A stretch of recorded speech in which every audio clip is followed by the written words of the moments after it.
Pahlawan tanpa tanda jasa mengenal sosok Supriyani. Di daerah Konawe Selatan, Sulawesi Tenggara, ada seorang guru yang sangat berdedikasi bernama Supriyani. Beliau telah mengajar di SDN 4 Baito selama 16 tahun. Beliau adalah pahlawan tanpa tanda jasa yang membantu anak-anak Indonesia menjadi pintar. Setiap hari beliau berkorban untuk mendidik anak-anak dengan penuh kasih sayang. Gaji yang sedikit tidak pernah mengurangi semangatnya. Beliau adalah contoh guru honorer yang berjuang untuk masa depan anak-anak Indonesia. Namun, siapa yang menyangka pengabdian Supriyani yang begitu lama harus tercoreng oleh tuduhan yang sangat menyedihkan. Beliau dituduh melakukan penganiayaan terhadap muridnya sendiri, anak dari seorang polisi. Tuduhan ini berawal dari laporan orang tua murid yang menemukan luka di tubuh anaknya. Supriyani dengan tegas membantah tuduhan tersebut. Beliau mengatakan bahwa beliau tidak pernah melakukan kekerasan fisik terhadap muridnya. Kasus ini langsung membuat publik gempar. Bagaimana mungkin seorang guru yang selama ini dikenal baik dan penyabar dituduh melakukan hal yang begitu kejam? Apakah ada orang yang ingin menjatuhkan Supriyani? Ataukah ada kesalahpahaman yang belum terungkap? Masyarakat pun meminta keadilan, menunggu kebenaran terungkap dengan jelas. Saat pengabdian dibalas tudingan, kronologi kasus Supriyani. Kasus ini bermula dari laporan orang tua murid yang mengaku menemukan luka pada tubuh anaknya. Orang tua murid tersebut yang juga seorang polisi melaporkan Supriyani ke polisi. Supriyani pun harus berurusan dengan hukum menghadapi tuduhan penganiayaan terhadap anak di bawah umur. Proses hukum berjalan dan Supriyani menjalani serangkaian pemeriksaan. Ia dengan tegas membantah semua tuduhan yang ditujukan padanya. Supriyani menyatakan bahwa dirinya tidak pernah melakukan kekerasan fisik terhadap muridnya. Namun nasib berkata lain. Supriyani harus merasakan kenyataan pahit. Beliau ditahan di penjara wanita Kendari selama seminggu. Penahanan ini menuai banyak protes.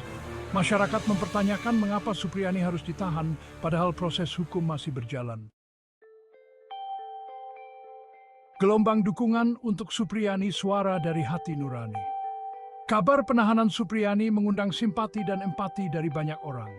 Dukungan mengalir deras, menyuarakan keyakinan bahwa Supriyani tidak bersalah. Persatuan Guru Republik Indonesia berdiri paling depan untuk membela Supriyani. PGRI yakin bahwa Supriyani adalah korban dari sistem yang tidak adil bagi guru honorer. Tidak hanya PGRI, masyarakat luas pun tergerak untuk memberikan dukungan. Ribuan orang turun ke jalan menyuarakan pendapat mereka. Mereka menuntut agar Supriyani dibebaskan dan kasus ini diusut tuntas. Aksi solidaritas ini menunjukkan bahwa masyarakat tidak tinggal diam melihat ketidakadilan menimpa seorang guru honorer. Dukungan juga datang dari tokoh masyarakat, aktivis, dan pengacara. Mereka meminta agar kasus ini diproses secara adil dan transparan. Masyarakat berharap agar keadilan ditegakkan bagi Supriyani, sang pahlawan tanpa tanda jasa. Jeruji besi untuk sang pengajar, penahanan yang memilukan. Penahanan Supriyani selama seminggu di penjara wanita Kendari menjadi pukulan berat bagi dunia pendidikan. Bagaimana mungkin seorang guru yang seharusnya dihormati dan dicontoh harus mendekam di balik jeruji besi? Penahanan ini memunculkan pertanyaan besar tentang rasa keadilan dan perlakuan hukum di negara ini. Banyak pihak menilai penahanan Supriyani terlalu berlebihan. Apalagi Supriyani belum terbukti bersalah secara hukum. Penahanan ini dianggap sebagai bentuk kriminalisasi terhadap guru honorer yang rentan terhadap intimidasi dan tekanan. Masyarakat pun mendesak agar penahanan Supriyani dibatalkan. Mereka berharap agar Supriyani dapat kembali mengajar dan mendidik anak-anak di sekolah. Penahanan ini dianggap merugikan dunia pendidikan, khususnya bagi murid-murid Supriyani yang kehilangan sosok guru panutan. Perjuangan mencari keadilan, upaya hukum tim Supriyani. Tim pengacara Supriyani terus berjuang untuk mencari keadilan bagi klien mereka.